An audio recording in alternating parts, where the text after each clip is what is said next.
aqui para vocês algumas informações, certo?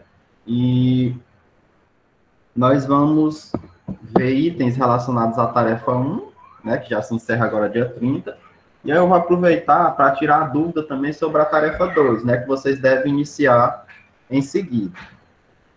Então, assim, em relação à pesquisa, é importante que vocês saibam, né, de modo bem rápido, um conceito aí bem rápido, que ela é um conjunto de conhecimentos racionais, né? Por isso, talvez, o maior trabalho de vocês em relação à produção do projeto, né? Quem assistiu a aula da professora Socorro, né, deve ter visto que não é a mesma coisa, embora sejam situações complementares. Projeto e TCC vão ser situações complementares, certo? No momento, vocês não vão executar nada, certo? Vocês vão apenas fazer um planejamento. Então, não fiquem agoniados, por exemplo, com a situação atual de isolamento social, certo? Ah, eu quero aplicar um questionário, mas aí no segundo semestre eu não sei se vai ser liberado. Calma, façam o projeto como se não tivesse isolamento social, certo? Se essa situação perdurar até mais à frente e você fique, de certa forma, impossibilitado de adentrar uma escola, aí sim nós pensaremos em uma outra metodologia, uma outra estratégia para vocês realizarem a atividade de vocês, certo? Mas planejem de acordo com aquilo que você tem intenção de realizar, certo? Então, continuando, né? São conhecimentos certos ou prováveis, né? Que são passíveis de comprovação, são obtidos de forma metódica, ou seja, vocês vão ver que há um rigor científico na pesquisa e que fazem referência a um objeto de mesma natureza, certo? Então, nós vamos ter 4 classificações, que é isso que eu tenho pedido muito na metodologia de vocês, e eu acho que alguns não absorveram ainda, certo? Então, do ponto de vista de sua natureza, do ponto de vista dos objetivos, do ponto de vista da forma de abordagem do problema e do ponto de vista dos procedimentos técnicos. Então, essas são as 4 classificações que nós vamos ver a partir de agora. A primeira, natureza da pesquisa. Né? A pesquisa científica, ela pode ser básica ou fundamental. A partir daí, ela vai gerar conhecimentos. Isso daí é o que a gente chama de uma revisão de literatura, certo? Nesse tipo de pesquisa, não se aplica nada, não se aplica na prática alguma coisa, você vai apenas teorizar, você vai apenas fazer uma discussão teórica. E esses conhecimentos, contudo, eles são relevantes. Por quê? Porque a partir desses conhecimentos se pode gerar uma pesquisa futura, que é o que nós vamos ver do outro lado aí, que é a pesquisa aplicada. Certo? Então, não imagine, eu vou fazer uma pesquisa apenas exploratória, não vai ter uma relevância. Tem sim, certo? A partir desses conhecimentos que se geram, se pode produzir uma tecnologia, por exemplo, né? Que é o que nós vamos ver na pesquisa aplicada ou tecnológica. Essa pesquisa, ela gera produtos. Esses produtos podem ser uma tecnologia, como, por exemplo, uma lâmpada diferente, que economiza mais energia. Pode ser um carro movido a água, por exemplo. Esses processos estão relacionados, por exemplo, a elementos técnicos, por exemplo, que vão reduzir, por exemplo, algum impacto ambiental, certo? Como é, por exemplo, a norma 14.001, que está relacionada a impactos ambientais, certo? Cada empresa que tem o selo 14.001, ela passa por todo um processo de reformulação, tem um setor estratégico que é criado, então, a pesquisa aplicada pode resultar, por exemplo, na geração de um processo, certo? De um procedimento, por exemplo, de uma técnica, e também gera conhecimento. Por quê? Porque à medida que as tecnologias elas evoluem, ela permite que os cientistas aprofundem o conhecimento. E ao aprofundar o conhecimento, eles conseguem gerar tecnologias mais evoluídas, certo? Então, vocês vão perceber que a pesquisa aplicada, que a pesquisa básica e a pesquisa aplicada, elas são complementares, certo? É como se andassem de mãos juntas. E possuem a finalidade imediata.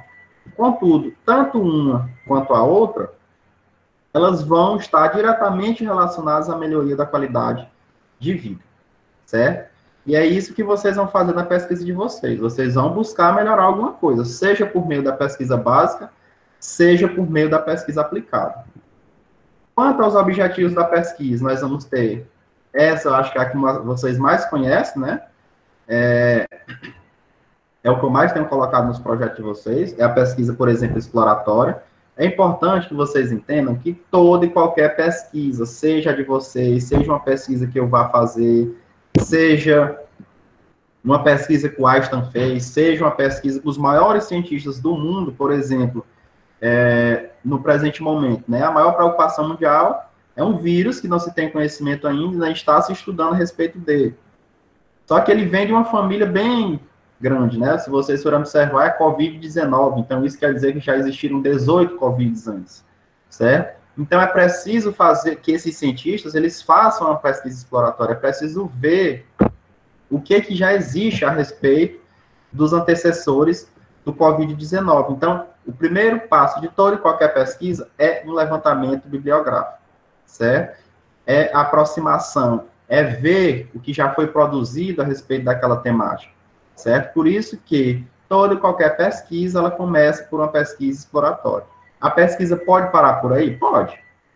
Tem muitos de vocês que vão realizar apenas uma pesquisa exploratória, apenas uma revisão de literatura, certo? Isso não desmerece a pesquisa, é uma forma de pesquisa, mas ela é apenas o primeiro passo, por exemplo, para uma pesquisa descritiva.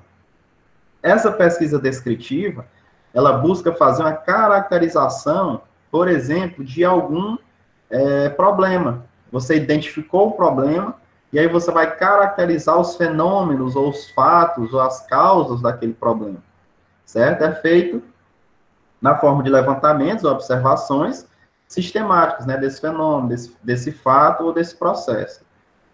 A pesquisa descritiva dá suporte ao último tipo de pesquisa, que é a pesquisa explicativa, que é quando você vai criar, né, uma teoria a respeito de um determinado fato ou fenômeno. Ou seja, você vai se ocupar do porquê aquele fato ocorre, certo? Aquele fenômeno ocorre por quê? Aquele processo ocorre por quê? De que forma ele ocorre? Como o próprio nome já está dizendo. É uma pesquisa explicativa. Você vai explicar por que aquele fenômeno está ocorrendo. É como se você estivesse fazendo tentando unir uma situação que nós vamos chamar de causa e efeito. É preciso, por exemplo, você observar o que é que está causando aquele fenômeno. E a partir daí você consegue propor uma solução. Por isso que, nos objetivos de vocês, eu já havia falado, que eles têm uma cronologia, eles têm uma ordem lógica. Por exemplo, eu jamais posso começar uma pesquisa de cunho explicativo apontando já uma solução para um problema, certo?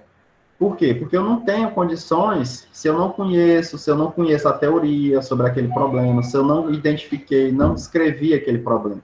Então, o primeiro passo é a pesquisa exploratória. Então, quando eu for lá colocar na minha metodologia que eu vou fazer uma pesquisa explicativa, eu tenho que botar aquela exploratória, descritiva e explicativa? Não. Se a sua pesquisa é descritiva, fica implícito que ela é exploratória também. Se a sua pesquisa é explicativa, está implícito que você fez uma pesquisa exploratória antes e você fez uma pesquisa descritiva antes, certo? Então, não precisa dizer, se é explicativo, não precisa dizer que é exploratório e descritivo, basta você dizer que é explicativo. Quanto à abordagem do problema, ela pode ser quantitativa, quando você, por exemplo, aplicou um questionário, fez entrevistas, e você traduziu essas opiniões em números, construiu, por exemplo, uma tabela, um gráfico, e você utilizou algumas técnicas estatísticas, por exemplo, não me recordo, acho que ninguém vai trabalhar com evasão escolar. Mas se tivesse, por exemplo, alguém que fosse trabalhar com evasão escolar, você poderia aplicar técnicas estatísticas.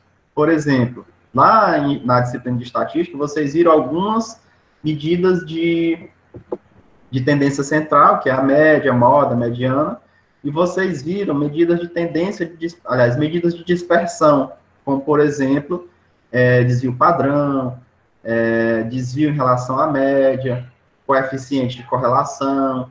Isso você pode aplicar, por exemplo, nessa parte aí da evasão escolar, você pode pegar 10 anos de dados e fazer uma análise quantitativa. Como é que você vai fazer essa análise quantitativa? Ora, você vai pegar esses 10 anos, vai ver qual é o desvio, por exemplo. Vai ver qual é a média. Vai ver qual foi o ano que teve o maior nível de evasão escolar, certo? Então, isso é uma pesquisa quantitativa. A qualitativa é quando você não utiliza essas técnicas matemáticas, né? É quando você geralmente faz uma pesquisa em que o seu questionário, ele a maior parte das perguntas é subjetivo, certo? Em que precisa fazer aquela escrita.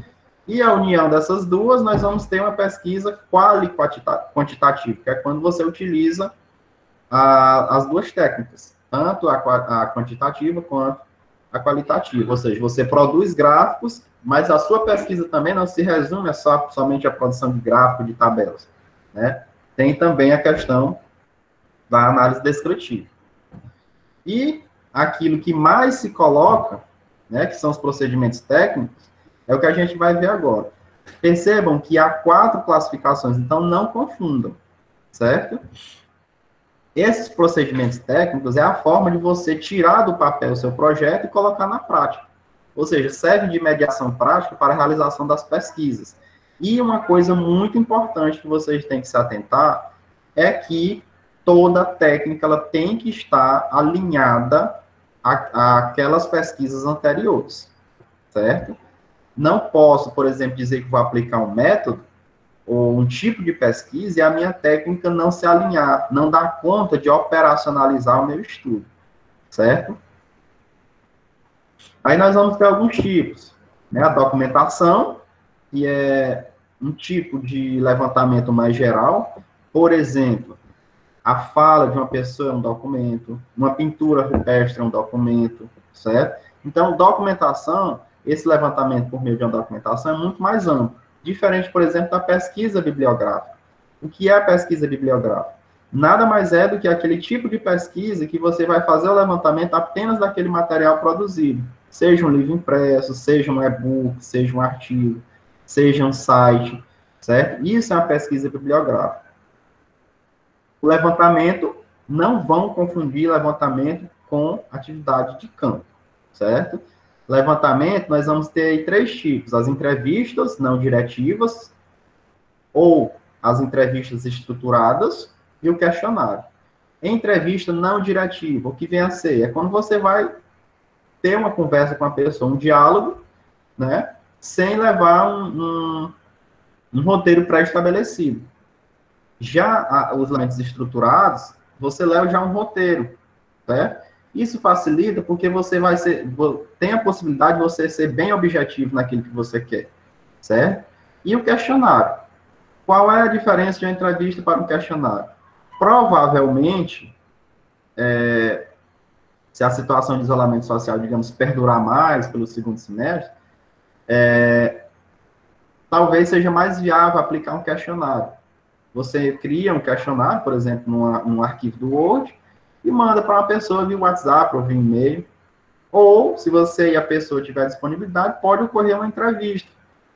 Pode ocorrer uma entrevista via WhatsApp, pode ocorrer uma entrevista via videoconferência, videochamada, né, pelo próprio WhatsApp. Então, assim, pelo Google, por exemplo, no Gmail, dá para você criar um formulário online, que as respostas cheguem diretamente ao seu e-mail. Então, são formas, né, que você tem de evitar uma certa perca de tempo, e você faz isso daí na hora, certo? A observação, que muitos pesquisadores não consideram como uma técnica, mas ela é extremamente importante quando você vai, por exemplo, identificar um problema, criar uma hipótese, né? A observação lhe permite isso. Uma história de vida, em que você vai fazer uma biografia, por exemplo, de uma determinada pessoa. Uma pesquisa experimental, no momento é bem complexo, né? Fazer uma pesquisa experimental devido ao isolamento. Mas, neste caso, a pesquisa experimental ela diz respeito a um tipo de pesquisa em que você isola em laboratório as variáveis, certo? Você tira aquele sujeito do meio normal, dele, de convívio normal, e leva para um laboratório. Não necessariamente você vai fazer um teste igual se faz, por exemplo, na biologia. Mas você pode tirar um aluno, isolar aquele aluno e fazer um teste, certo? É diferente, por exemplo, da pesquisa ex post facto. Ou seja, nessa daqui você não isola, você observa, você testa naquele indivíduo mesmo no meio normal dele. Enquanto a experimental você isola, na ex-post-facto você testa no meio normal, certo?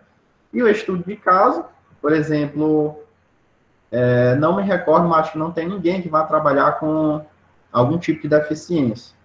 Mas se tiver, digamos, de surdo, você, por exemplo, quisesse acompanhar um aluno durante 2, 3 meses, isso seria um estudo de caso, ou seja, seria um estudo específico a respeito de um determinado aluno. E a última pesquisação, certo? Que é aquela em que você busca criar uma proposta de solução, você busca interferir naquele problema, você busca solucionar aquele problema. Antes de passar para a próximo slide, é interessante ainda ressaltar que não é obrigatório você utilizar só um procedimento técnico, né? Apenas um procedimento pode não dar conta do seu objetivo de estudo. Provavelmente, vocês vão utilizar pelo menos 2 desses procedimentos técnicos. Que é obrigatório, né, que é a pesquisa bibliográfica, sem ela você não consegue produzir muita coisa. E o levantamento. Pode haver a necessidade de uma pesquisa de campo, certo? Eu não coloquei aqui a pesquisa participante, porque pelos textos que eu vi de vocês, dos projetos, ninguém vai fazer isso, certo? E aí nós temos aquilo que tem sido um grande dor de cabeça, né? Que é o tema da limitação e o título. Né? Eu acho que para muita gente aí esse negócio ainda está confuso. O tema é algo geral, certo? É o primeiro passo para se realizar uma pesquisa. Diz respeito a qualquer assunto, mas de forma ampla. Por exemplo, o ensino de surdos, bacias hidrográficas, cartografia escolar,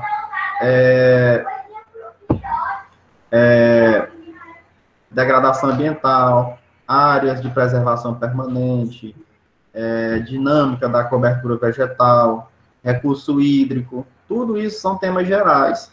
Mas dentro dessas temáticas, o que é que eu vou escolher especificamente? Então, a partir desse tema geral, quando eu começo a ler, aí eu vou ter a possibilidade de ir delimitando o meu tema.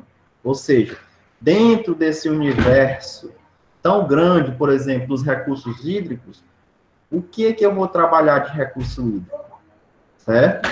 Ou seja, você seleciona um tópico ou parte dele a ser focalizado. Dentro do recurso hídrico, eu quero trabalhar, por exemplo, com áreas com uso múltiplo da água, por exemplo, em Piracuruca.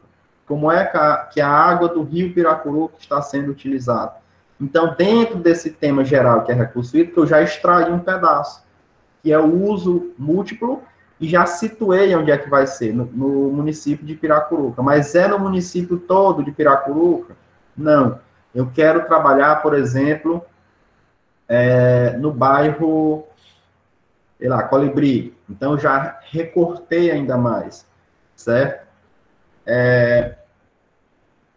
Um recorte temporal. Eu quero trabalhar os usos múltiplos da água que foi realizado de 2010 a 2020. Então, já fiz um recorte espacial, que é no município de Piracuruca, particularmente no bairro Colibri, e já fiz um recorte temporal, que é do ano de 2010 ao ano de 2020. Então, isso é delimitar o tema, certo? Por quê? Porque facilita o trabalho, facilita o seu trabalho do orientador e de quem vai ler.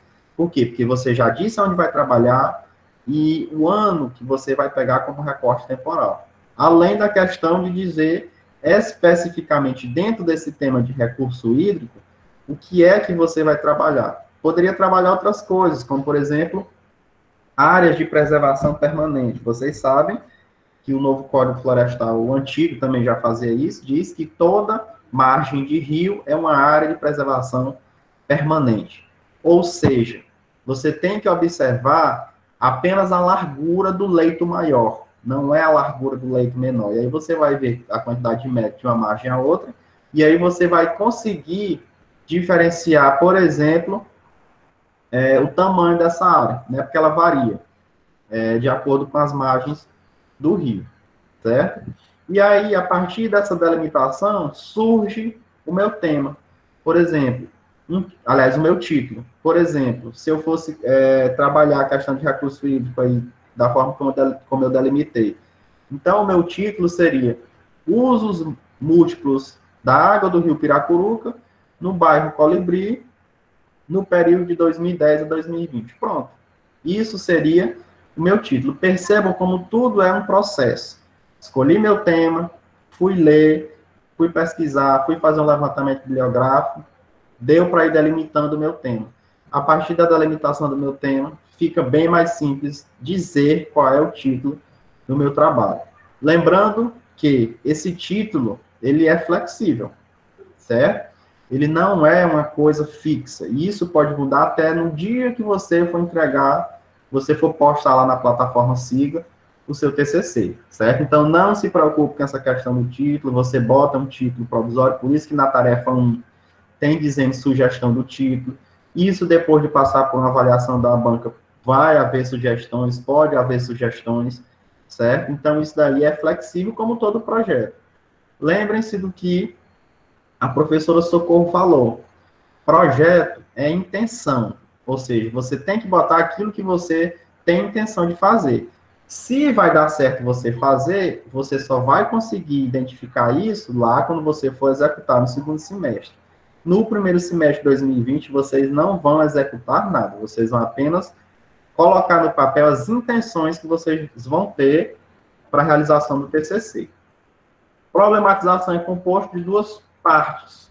O problema, né, que diz respeito a um elemento, né, que você vai focar na pesquisa, e ele orienta a sua pesquisa. Por quê? Porque é aquilo que você quer solucionar. Por exemplo, digamos que a gente continue com essa questão do recurso hídrico. Quais foram os usos múltiplos dado à água do rio Piracuruca, no bairro Colibri, durante o período de 2010 a 2020? Isso é um problema. Causou algum dano ao rio? Isso é outro problema. Então, quando eu for gerar as minhas hipóteses, eu tenho que responder a essas perguntas. Por exemplo, quais foram os usos múltiplos dados à água do rio Piracuruca no bairro Colibri do ano de 2010 e 2020? Pode ter sido utilizado para agricultura permanente, por exemplo, cultivo de cajueiro. Pode ter sido utilizado para cultivo de agricultura temporária, como, por exemplo, plantio de feijão, de milho, de melancia. Pode ter sido utilizado por alguma outra atividade, como, por exemplo, lava-jatos, como, por exemplo, pecuária, certo? Então, isso foram os usos múltiplos. Isso responde à minha primeira pergunta. É isso que eu suponho que ocorreu. Quando eu for testar, quando eu for a campo, quando eu for fazer um levantamento, fazer entrevista, esses usos que eu supus que tinham ocorrido de 2010 a 2020 não ocorreram, certo? Pode ter ocorrido outra coisa. Contudo, essas foram as hipóteses iniciais para essa pergunta. A segunda pergunta, causou algum dano ao rio? Pode ter causado. Por exemplo, o processo de irrigação pode ter gerado poluição do rio por meio de agrotóxico que foi utilizado nesses plantios. O uso dessa água, por exemplo, para lavagem de carro, de motos, pode ter causado poluição ao rio. Por quê? Porque se mistura com óleo, se mistura com alguns outros produtos. Então, isso responde à minha segunda pergunta. Sempre as hipóteses têm que responder essa pergunta. Se é verdade aquilo que você supôs, aí no segundo semestre você vai confirmar ou não, certo? A justificativa é as razões de se realizar a pesquisa.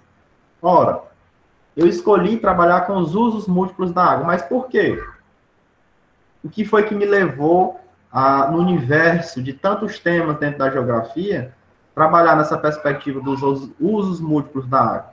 Ah, porque eu me interesso, porque é algo que eu convivo, eu vejo, eu acho que a minha pesquisa vai trazer uma grande validade, porque ela vai, por exemplo, mostrar onde é que estão localizados os principais impactos ambientais causados ao rio Piracuruca, quem são os agentes envolvidos e de que forma que eles causam impacto nesse rio. Isso vai ajudar, por exemplo, o governo local, no caso o prefeito, a criar alguma forma de estratégia de minimizar esses impactos. Pronto, isso é a justificativa que eu tenho que colocar lá. Isso satisfaz, me satisfaz enquanto pesquisador e vai satisfazer também os anseios da sociedade, certo? E também vai ajudar, por exemplo, ao governo local ver quem está poluindo, aonde está poluindo, certo? Então, isso é a justificativa. E no caso tem a motivação profissional, né, destacar no projeto os usos teóricos e práticos dos resultados. Por exemplo, nenhuma pesquisa começa do zero, certo? Então, isso vai ser a minha contribuição, a contribuição de uma atividade científica realizada em Piracuruca, que eu posso comparar com a literatura geral. Motivação acadêmica, né? De que forma é que isso vai contribuir, por exemplo, para aumentar o arcabouço teórico da geografia? E a motivação individual. Nenhuma pesquisa, ela é neutra, certo? Toda pesquisa, ela tem uma questão indicativa, ela indica alguma coisa, ela indica uma vontade do pesquisador. Desses temas que vocês escolheram, vocês não escolheram ele assim do nada. Mesmo que tenha escolhido porque é mais fácil, mas ainda assim foi uma escolha, certo? Então você tem que botar também essa motivação individual que você teve. É porque eu moro naquele local e eu vejo esses problemas. É porque eu estou em sala de aula e eu detectei esse problema. É porque eu sou coordenador de uma escola, sou diretor de uma escola e eu detectei que o professor de geografia tem aquele problema na sala de aula. Porque eu moro perto do rio e eu vi que há degradação por meio de agricultura, de queimada, de pecuária. Enfim, você teve uma motivação para escolher essa temática, certo? Os objetivos servem para dar direção da ação do pesquisador e definir a natureza do trabalho. É aquilo que você pretende atingir com a sua pesquisa, certo? Temos o objetivo geral, que define o que se pretende alcançar com a realização da pesquisa. Como o nome já está dizendo, é algo mais generalizado, é algo que você busca atingir, mas de forma mais geral. E nós temos os específicos. Eles são mais precisos, eles são mais, como o próprio nome já está dizendo, mais específico. É aquilo que vai dar suporte a você atingir o objetivo geral. Por exemplo, se o meu trabalho vai trabalhar com os usos múltiplos da água, então, um objetivo geral seria realizar um diagnóstico sobre os usos múltiplos da água do Rio Piracuruca, no bairro Colibri, entre 2010 e 2020. Isso é o meu objetivo geral. Específicos, identificar os usos múltiplos da água do Rio Piracuruca no bairro Colibri durante o período 2010 a 2020. Um segundo objetivo específico, caracterizar os agentes envolvidos no uso múltiplo dessa água do Rio Piracuruca. E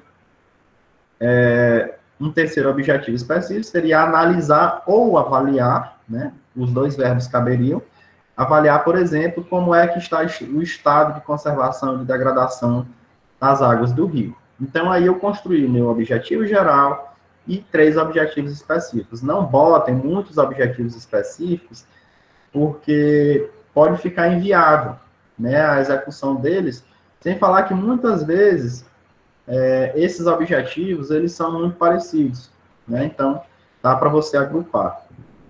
A metodologia é um conjunto de atividades organizadas para o levantamento desses dados, né, para a realização da pesquisa. E aí, é o que eu já havia falado para vocês, que muitas vezes eu já coloquei ali naqueles balãozinhos, descrever sucintamente os tipos de pesquisa que você vai realizar, o método que você vai empregar. Eu não abordei aqui a questão de método, porque nós estamos trabalhando com um método específico, eu não sei se vocês já perceberam, né? Que é o método hipotético dedutivo. E como é que eu sei que eu estou trabalhando com o método hipotético dedutivo se eu não botei nada lá? Basta vocês olharem na estrutura do projeto. Se você está trabalhando com problema e com hipótese, é porque você está trabalhando com o método hipotético dedutivo, certo? Quem vai ler o seu trabalho, ele já consegue identificar, por exemplo, o tipo de método que você está trabalhando. É obrigado a trabalhar só com método? Não. Você pode trabalhar com mais de um método. Você pode trabalhar com método hipotético-dedutivo, você pode trabalhar com fenomenológico, você pode trabalhar com dialético, certo? É preciso, obrigatoriamente, eu dizer o método que eu vou trabalhar? Não. Você pode dizer apenas os tipos de pesquisa. E a banca, naturalmente, ela identifica a forma de você escrever, a forma, o que você coloca dentro do seu projeto. Quem vai ler, quem já tem um certo nível de leitura a respeito de método, consegue identificar, certo? Os procedimentos técnicos, obrigatoriamente você tem que dizer o que é que você vai fazer, que procedimento técnico você tem intenção de utilizar, certo? Se é levantamento de campo, se é análise de dados, se é pesquisa bibliográfica, certo? Se esses dados que você vai colocar no TCC são dados secundários ou primários. O que é um dado secundário? Por exemplo, digamos que alguém de vocês queira pesquisar sobre o COVID. É possível? É. Você pode identificar quais são as áreas do seu município, por exemplo, que tem mais casos. Por exemplo, em Piracuru, né, onde é que tem mais casos. Isso seria um dado secundário, ou seja, você iria atrás de dados, por exemplo, na Secretaria Municipal de Saúde, ou na Secretaria Estadual de Saúde, solicitava lá, mandava um ofício solicitando, eles lhe mandavam os dados. Isso é um dado secundário. Por que é um dado secundário? Porque você já está pegando de fontes que já colheram esses dados. O que seria um dado primário? É quando você mesmo coleta diretamente. Por exemplo, digamos que você vai fazer uma pesquisa no ensino da geografia, e aí você vai fazer uma entrevista com professores. Isso é uma coleta de dado primário, certo? E descrever a população a ser pesquisada. Ou seja, são professores, são alunos, são par de alunos. Quem é a população que você está pesquisando? Quantos são? De que forma foram escolhidos? Quando é que você pretende realizar essa pesquisa? Certo? Isso aí, até aí, é tarefa 1. Aqui é tarefa 2. A fundamentação teórica é o que lhe dá suporte, ou que vai lhe dar fundamento para lá no TCC, quando você for desenvolver, dar base para você discutir os seus resultados, que é onde você vai comparar, por exemplo, o que foi encontrado no seu trabalho e o que foi... o que é que tem na teoria que se assemelha ao seu trabalho, o que é que tem na teoria que se diferencia do seu trabalho.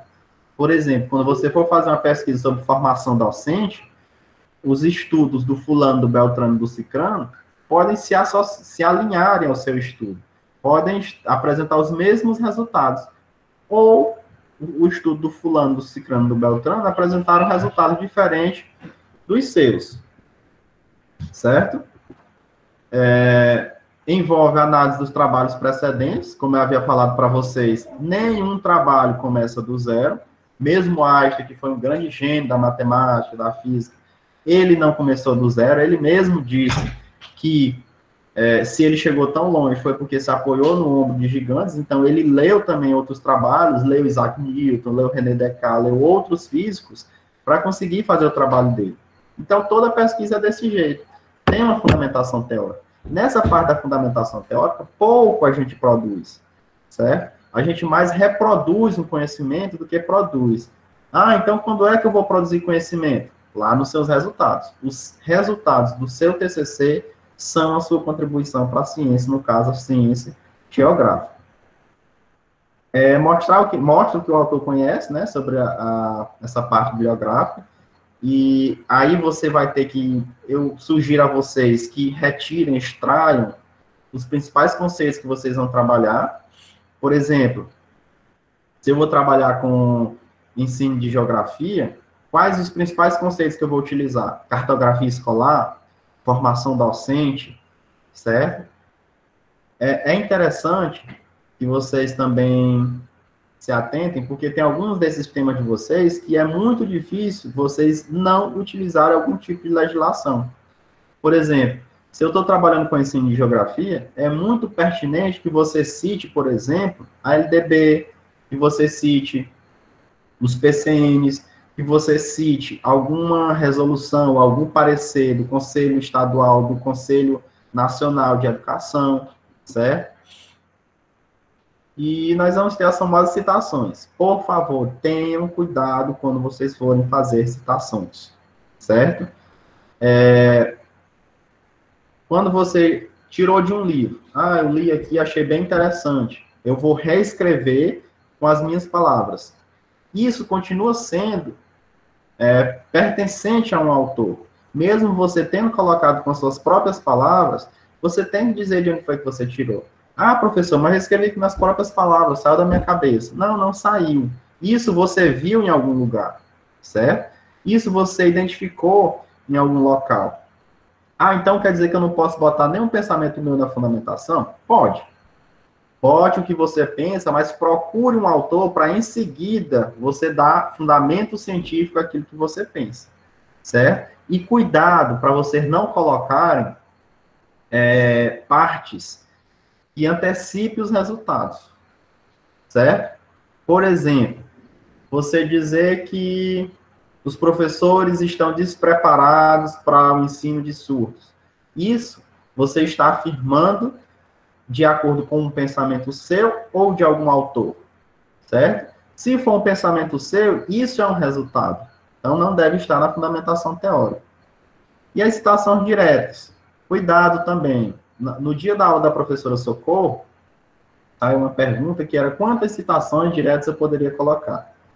Não pensem que vocês, por exemplo, ou qualquer pesquisador, pode encher o trabalho de citação direta. Vou botar aqui umas 10 citações diretas com mais de 3 linhas, ligeiro, pega aí 4 páginas. Não.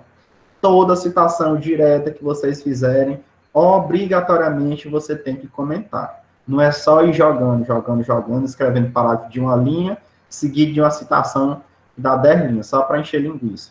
Não. O texto de vocês tem que ter coerência, certo? E, consequentemente, coesão. Vocês vão observar, quando vocês terminarem de fazer o TCC de vocês, que tudo vai estar bem alinhado, desde o título até as referências. É por partes? É por item? Mas cada item tem que estar alinhado, cada item tem que estar associado ao projeto. Por exemplo, os objetivos, que a gente acha que está dissociado do projeto, mas não está. Cada um desses objetivos que você pôs lá, você tem que dizer lá na metodologia como é que você vai alcançar. Como é que se alcança um objetivo que eu coloquei, que diz que eu vou identificar os usos múltiplos da água lá no bairro Colibri? Por meio de uma pesquisa de campo ou por meio de uma entrevista? Eu coloquei que vou caracterizar quem são os agentes envolvidos, da mesma forma. Ou por uma entrevista, ou por uma pesquisa de campo. Eu coloquei que eu vou analisar, vou avaliar os impactos produzidos ao rio, estado de conservação e degradação. Isso, particularmente, é bem mais provável que eu identifique por meio de uma pesquisa de campo. Então, os seus objetivos, eles vão ser atingidos por meio dos procedimentos técnicos que você vai empregar para tentar alcançar esses objetivos. Então, percebam e compreendam que cada um desses itens que tem no projeto de vocês, ele não está ali por acaso, certo? Ele está ali separado, mas ele faz parte de um todo maior, que é o projeto, certo? Então, era a última parte, né, da fundamentação, e agora eu quero saber das dúvidas de vocês, certo?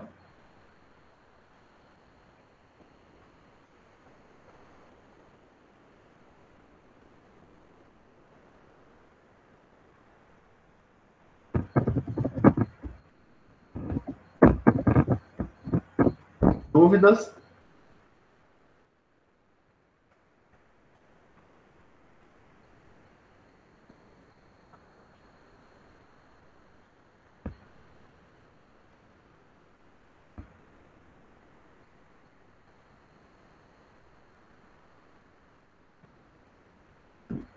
Nenhuma dúvida?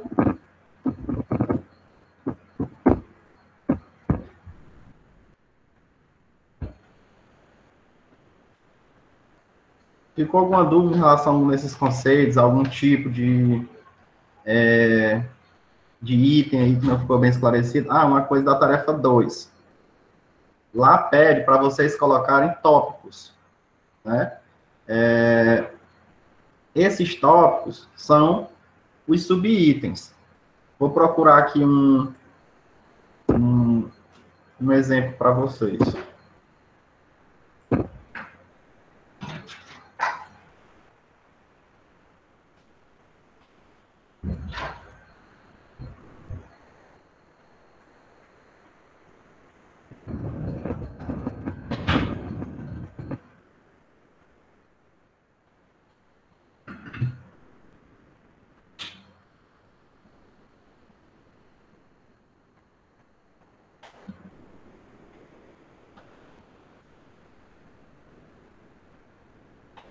Tá dando para ver isso daqui, ó. Isso que eu estou marcando é o que vocês vão fazer na tarefa 2, certo? Isso aqui seriam os tópicos que pedem na tarefa 2. Você vai colocar um tópico geral, que nós chamamos de item, certo? Nesse caso aqui, o trabalho foi sobre unidade de conservação, então, aqui foi falado sobre um breve histórico e as características gerais. E aí tem 3 itens, que é subitens, aliás, que é justamente o que se pede lá, certo? Que tá aqui os itens, né, que é o que se pede lá, certo? Subitem 1, subitem 2, subitem 3. Então, é isso que se pede para vocês fazerem lá na tarefa 2, certo? É justamente isso daqui. Então, a partir disso, você vai delimitar. É mais fácil você delimitar por subitem, certo? Facilita você escrever. Sobre a tarefa 1, alguma dúvida? Alguém ainda tem alguma dúvida sobre o que fazer na tarefa 1? Hipótese. Minha pergunta aqui, Denilson. A questão das hipóteses, elas devem responder a pergunta que você tem. Certo? É aquilo que você imagina que vai responder a pergunta. Não quer dizer, obrigatoriamente, que você tem que botar uma coisa que vai estar 100% certo e irrefutável. Não. É o que você acha que vai responder a pergunta. Certo? Quais as dificuldades encontradas pelo graduando de geografia ao longo de sua formação? Isso é a pergunta, certo? A hipótese. A questão de professores universitários despreparados, a questão de falta de interesse por alguma disciplina, isso são hipóteses. Quer dizer que está certo? Aí você vai ter que testar para saber. Aplicar um questionário com o professor, com o aluno, certo? Então, isso é hipótese. É você fazer uma pergunta e responder.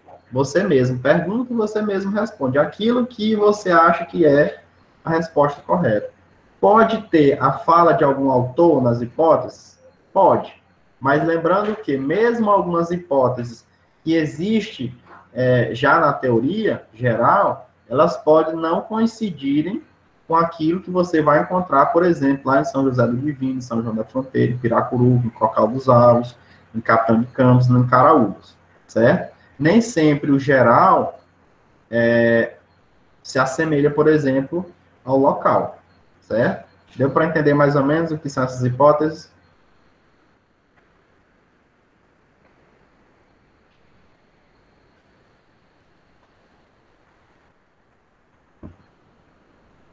Sobre a tarefa 1, mais alguma coisa? Ou sobre a tarefa 2, mais alguma dúvida? Sobre o que é aqueles tópicos lá que é pedido na tarefa?